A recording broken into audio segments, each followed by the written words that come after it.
want to scare anyone, but I'm going to give it to you straight about Jason.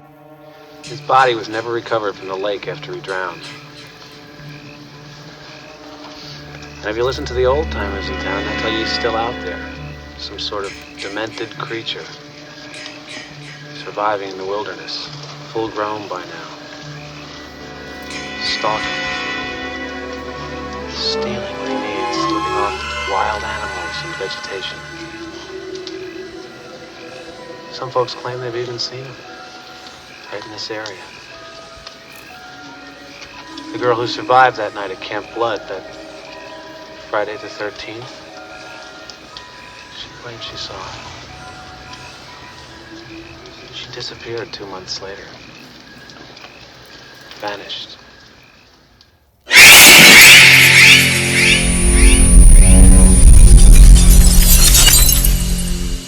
Hello and welcome to the channel. Today, we're going to be taking a look at the NECA Ultimate Friday the 13th Part 2 Jason Voorhees figure. This figure comes with 2 heads, a machete, a pitchfork, a pickaxe, a knife, a spear, a campfire, and Pamela's head for Jason Voorhees. Because this is Friday the 13th Part 2, this is the Baghead version of Jason. You can see he just has the super dirty draped pillowcase over his head, and I'm actually kind of a fan of the dirty detail around there, just the kind of splotches of dirt they have all around there. I like how the pillowcase is uneven, just like it is in the film.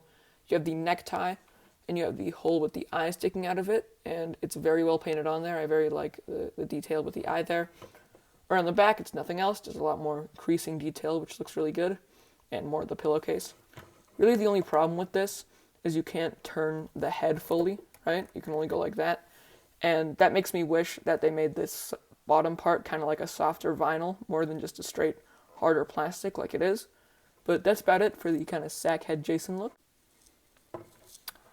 Now, the heads on this figure come on and off easier than any other NECA figure I've had. You just kind of put it on and you twist it, and the head just kind of pops right off.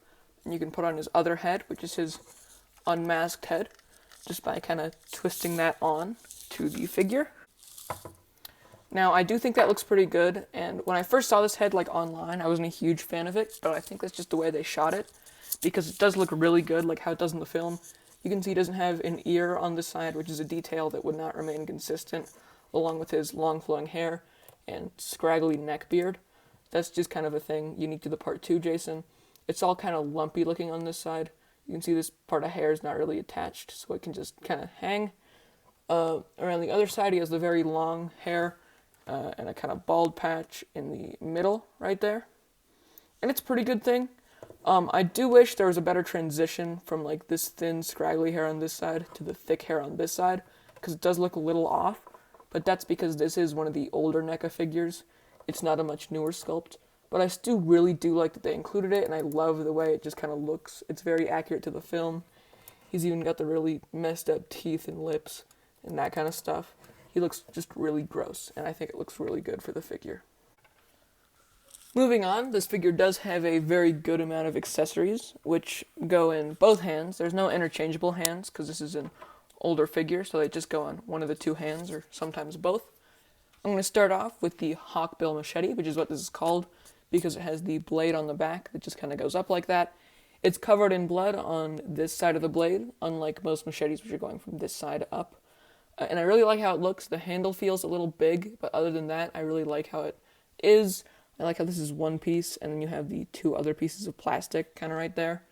It's a very fun little sculpt for the machete, and it looks great in the figure's hands. Now, you put it in this hand, the one that's covered in blood, which I haven't seen on any other Jason figure, which I find kind of weird. But I do like the fact that the one hand is covered in blood, and you do just kind of have to squeeze it in there. But it does fit, and you angle it down because the blade is down on the machete, and it looks really good in his hand. The next accessory is the knife he uses a bit later in the film, in the scene where he hops out of the bed. This knife has, again, the 2 pieces of plastic around the blade, which I do appreciate with this figure. It looks really good. It reminds me of a Michael Myers knife.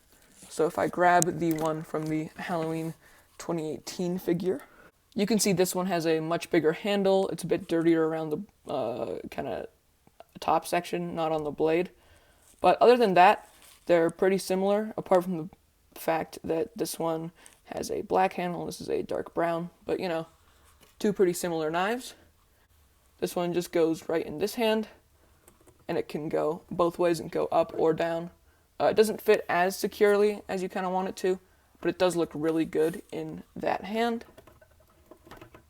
The next accessory is the pickaxe, which kind of reminds me of a My Bloody Valentine type thing. This end is coated in blood, and the other end is not, and both ends of it get very shiny towards the end, but it's very dirty in the middle, which I do like.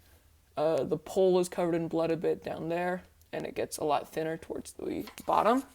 Now this one can fit in one or both of the hands. I do like fitting it in one more than both, but you can try to work it through both of the hands. But I just kind of like having him hold it down in the one hand. But I will work it through both the hands. And to do that, you kind of have to angle them up like that.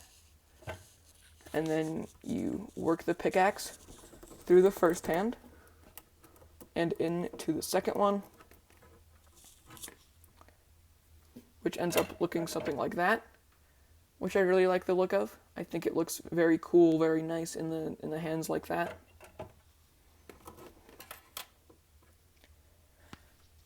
The next accessory is his spear, which is just the very long spear he uses for the double impalement in the film. It has the very kind of short end, but it is still very sharp looking, if you take a look at that. Now, it again can fit through both hands, this time a lot more comfortably because it's very thin, and it just looks like that in the hands. It's a very thin thing, so it just fits through both of the hands very easily. Now, I do kind of wish for like the part 6 spear, they did it as one piece like that, and then you attach the end instead of having it split down the middle, because I do like this spear a lot better than the fence post kind of that they have with that figure. The only other weapon he comes with is the pitchfork that he uses to get through the door in that one scene or stab the top of Ginny's car. Now this one, you kind of have to grip into the hand there and then bring it up into the other hand, which is kind of hard to do. But if we take a look at the pitchfork really quick, there's a lot of nice metal detail there, some pretty good handle detailing, and more metal detail down there. This is my least favorite thing to pose him with. It's a very nice accessory, but I don't know, it doesn't look as good as the rest of them. Now, 2 accessories I feel like is missing is one, the hammer that he uses to kill the sheriff, because Halloween 2 Michael Myers came with the hammer that he uses to kill the one cop, and I think this Jason should have, as well as the ice pick that he used to kill Alice in the beginning of the film. Would have been a very fun accessory, so if they ever do like a re-release of this figure, I think he should come with those 2. Now, he does have 2 non-weapon accessories, the first being his mom's severed head. It has this really gory detail at the bottom with, you know, some parts dripping out. It has the long kind of white hair and the face with all just the bruising detail and some of the white detail around there. I think it looks really good. I think it's a bit too thin for Pamela's head, and this means it can't stand up.